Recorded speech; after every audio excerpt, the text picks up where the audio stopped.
livre de Brive. Radio Vinci Autoroute. En direct de la Foire du Livre de Brive. Nous poursuivons en effet notre voyage au cœur de la littérature francophone. Magnifique tour de contrôle ici qui nous offre un très beau panorama. Et c'est un voyage tout de suite entre l'Iran et la France que nous allons faire grâce à notre invité Abnous Chalmani. Bonjour. Bonjour. Les exilés meurent aussi d'amour. C'est le très beau titre de votre deuxième roman paru chez Grasset. C'est une histoire d'exil. L'histoire d'une petite Iranienne et de sa famille contraints de quitter leur pays après la révolution islamique de 1979. Ça pourrait être un drame avec un tel début, mais pas du tout. Comme avec Alama Bankou tout à l'heure finalement. On rit beaucoup et c'était le souhait d'ailleurs. Oui, c'était vraiment, je pense que tout exilé qui a des velléités d'écriture vont un jour écrire son roman de l'exil.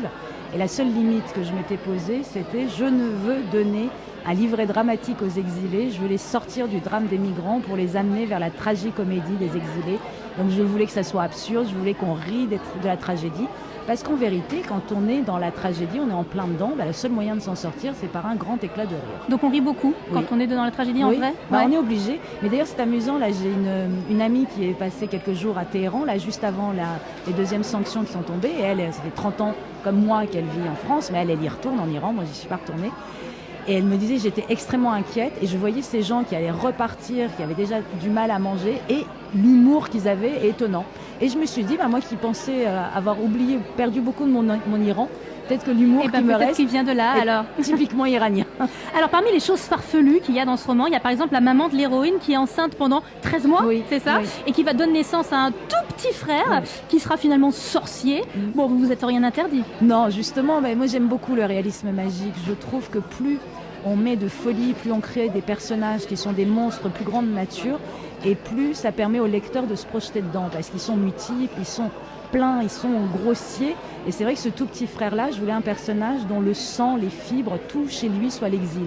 Donc il a été conçu à Téhéran, accouché à Paris à 13 mois, et il naît en connaissant déjà tout.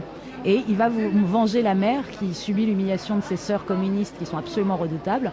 Et c'est un petit génie qui, à partir de 11 ans, va utiliser le balcon et ses plantes pour empoisonner toute sa famille et venger l'honneur de sa mère, dont il est fou amoureux, évidemment. Alors, votre jeune héroïne, elle apprend le français avec acharnement. Est-ce que ça a été votre cas aussi ? Oui, c'est vrai que la langue est très importante, je pense, pour les exilés. C'est vrai que dans ce roman, moi, je l'ai appris sur Victor Hugo, parce que comme disait mon père, tant qu'à être exilé et tant qu'à être dans la merde, autant l'être au pays de Victor Hugo. Donc, oui, pas très bien. Ça, effectivement. Et il m'a appris le français à travers Les Misérables. Et donc, moi, pour mon héroïne, je voulais qu'elle ait un peu... Mais elle, son père lui offre des carnets en lui disant écris ce que tu vois autour de toi en français. Au début, elle voit rien qui peut s'écrire en français. Petit à petit, la langue va remplacer le persan. Elle va s'approprier cette langue. Et c'est comme ça qu'elle va accéder à la liberté. Mais je pense que globalement, pour les exilés, il y a cette espèce de besoin, de désir de parler mieux français que tout le monde. Et c'est vrai que justement, c'est cette capacité à parler mieux qui finalement les renvoie à leur exil. Parce qu'il n'y a qu'un exilé pour mettre des points-virgules quand il parle à l'oral. Oui, ça c'est très joli, mais c'est exactement ça. Est-ce que comme votre héroïne, vous avez également voué une passion au film Les Valseuses ? Ah oui, Les Valseuses, ça a été... Mais c'est vrai que je suis dans une famille cinéphile et qu'il y a toujours des films dans mes romans, et le prochain ne va se passer que sur des plateaux de cinéma. Ah oui. Mais c'est vrai qu'il n'y a rien de mieux pour appréhender un pays que de passer par son art le plus populaire, et c'est vrai que c'est le cinéma. Et Les Valseuses, imaginez une famille d'Iraniens, aussi progressiste soit-elle, qui se retrouve en famille devant Les Valseuses, c'est quand même quelque chose d'assez traumatisant, et en même temps, c'est le meilleur moyen d'aller prendre une autre culture et de la comprendre. Et c'est vrai que l'héroïne se dit, voilà ce que la France veut de moi, c'est à poil et en voiture.